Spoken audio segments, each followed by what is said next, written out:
What's going on, everyone? Welcome to Sideliners. I'm your host, Preston alongside Luke LaRose.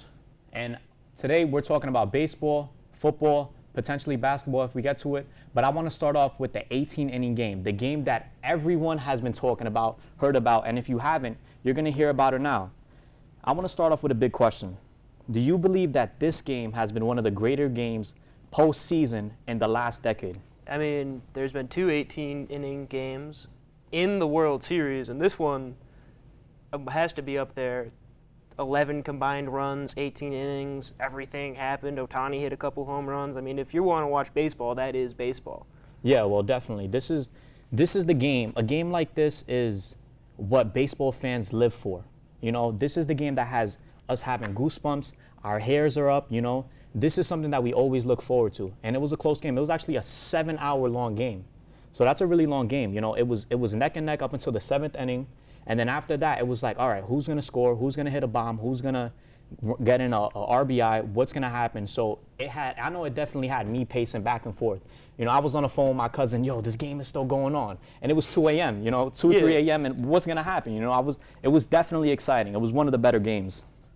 And pitching-wise, you had Max Scherzer make possibly his last postseason start in a World Series. Future Hall of Famer. Yep, Clayton Kershaw for the Dodgers came in and threw 8 pitches. Mm-hmm. That's probably the last time he'll ever take a mound as well. Yep. And I think it's crazy to say that neither team in an 18-inning game went to the next day's starter.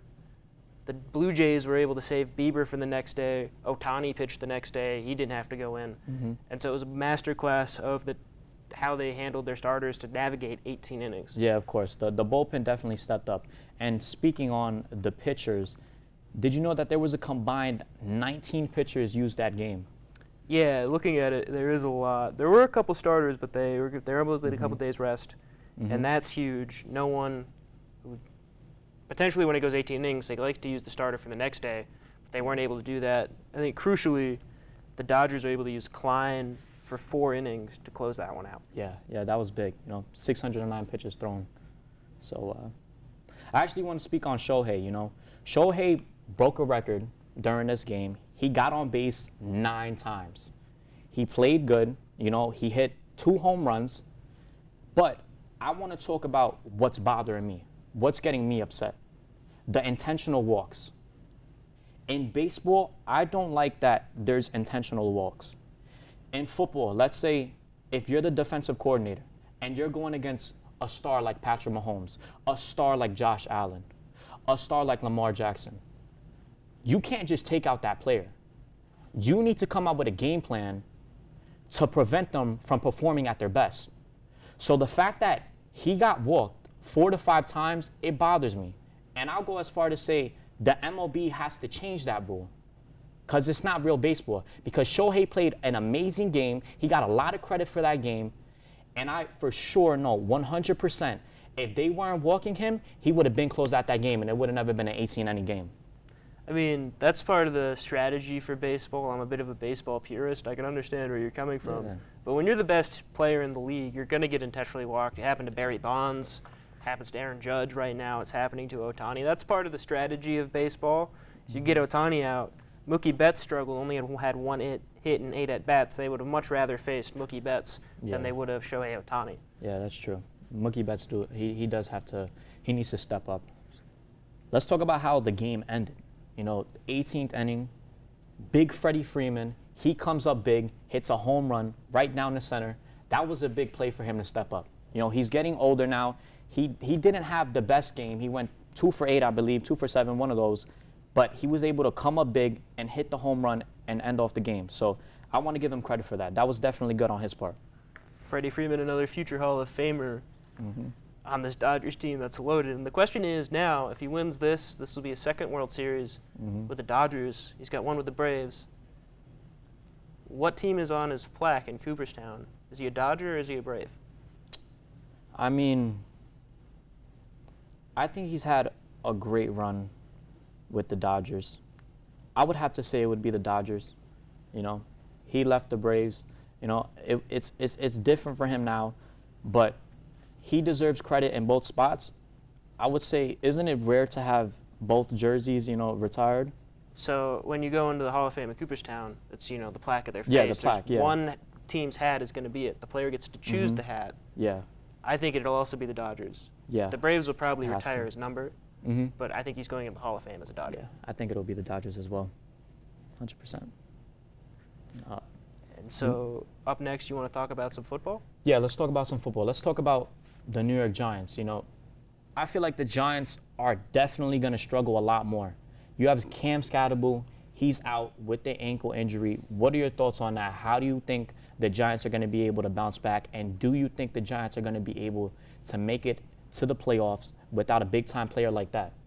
I mean, they were already out of the playoffs going into Philadelphia. They needed to beat Denver to get to 3-4 and play Philly for possibly a chance at the division. Now the season's over. Cam Scatterbull was the offense. You can kind of tell the energy, just the juice he provides to that offense. Jackson Dart's still going to play good. They're going to be missing their best playmaker, and they don't have Malik Neighbors. The season's over. Just the season is over. Do you believe that the Giants should still start Jackson Dart for development reasons? The season is already over. You have Cam out. You have Malik out. And, you know, knock on wood, but if Jackson Dart is out, then, you know, it's over for the franchise, at least for a couple years. You know what I mean? Yeah, so I think they've got to keep him in there. You can't not start him for 3 weeks, put him in, and then take him out again. I think that does more damage to his confidence. And the way he plays, he's just exuding with confidence. Yeah. So if you take him out, then you've just kind of ruined that. And develop him, because he shows a lot of flashes, and without him, the Giants aren't competitive. With him, they kind of were competitive. They were following the Eagles. Yeah. Some bad calls in that game. Yeah, of course. Terrible calls. Some of the worst calls I've ever seen. Yeah. But he was competitive up until the Scatterbull injury when he dislocated his ankle. Yeah, it was definitely, you could see it on his facial expression when he looked back and saw his ankle, you know, the other way. It was gruesome. It was a bad look, and it definitely took a toll on him and the team's morale. So it was really bad. But the other New York team, the Jets, I was very surprised. They actually got their first win. The New York Jets finally won a football game, and it was a close one. They were losing for the majority, scored 23 points in the fourth quarter to secure their first win of the season. Yeah. Justin Fields definitely stepped up into the role. You know, I believe if Tyrod Taylor didn't have that injury, they were probably going to start him. You know, there was talks on who's going to be the starting quarterback. You know, they didn't really release it yet. You know, he's injured. Of course, Justin Fields is going to be the starting quarterback. And they were down the majority of the game, down by 14. You know, the Jets would score, and then the Bengals would score again. So it was I wouldn't say it was a close game, but the defense came up big, got some stops. Justin Fields came up big. They had that 2-point conversion. That was big time, and that was a big time call on the head coach. So I would say I'm proud of the Jets. You know, they got a win. I really thought that they weren't going to get a win this season. It was starting to look that way. And Justin Fields finally played possibly a good game, which he hasn't done all year. Yep. And I've never been a huge Justin Fields believer. I don't know if this changes my mind, but it's probably going to buy him at least another week once Tyrod Taylor gets healthy in New York. Yeah. I mean, I don't know. Justin Fields knew that he had to step up because he had the feeling, he had the thought creeping up behind his mind that he's going to get benched. And with Tyrod out, he got lucky. So show the team, show the head coach, show the fans that you can step up and you could be a starting quarterback for the Jets organization. And he did. Now, is he going to keep it up? That's a question that I can't answer. He's playing a Bengals team that likes to shoot itself in the foot any chance he gets. But the Bengals also let Breece Hall get 133 rushing yards. Yeah. Almost 7.5 yards per attempt with 2 touchdowns. Breece Hall also a passing touchdown. Yep, he did. That was the last touchdown of the game. If I recall the play, they gave him the ball and he pump faked it. And he looked like he was going to run it, so he started running right after that. And he actually just tossed it up, and it was a touchdown. It was actually a head tap, too, so that was a good catch. But I believe it was the tight end. If not, either way, it was a good catch. Good play. And the Jets hoping to keep momentum up, but I think this season is done. They should also just pack it in. They're out of reach of the division. They're definitely out of reach of the playoff spot. Yeah. This is one of the worst football teams I've seen in a long time. Yes. And I've said that about the Tennessee Titans as well. Yeah, of course. Yeah, really bad football team, and I don't know how they're going to be able to get back on their foot and get the wheels rolling. And I think that's all the time we have for today. So. Okay. All right, well, it was fun. It was nice having you guys. And remember, resort here for sports reports because we never fall short. And we'll see you in the next one. You know the Packers are winning the Super Bowl, right?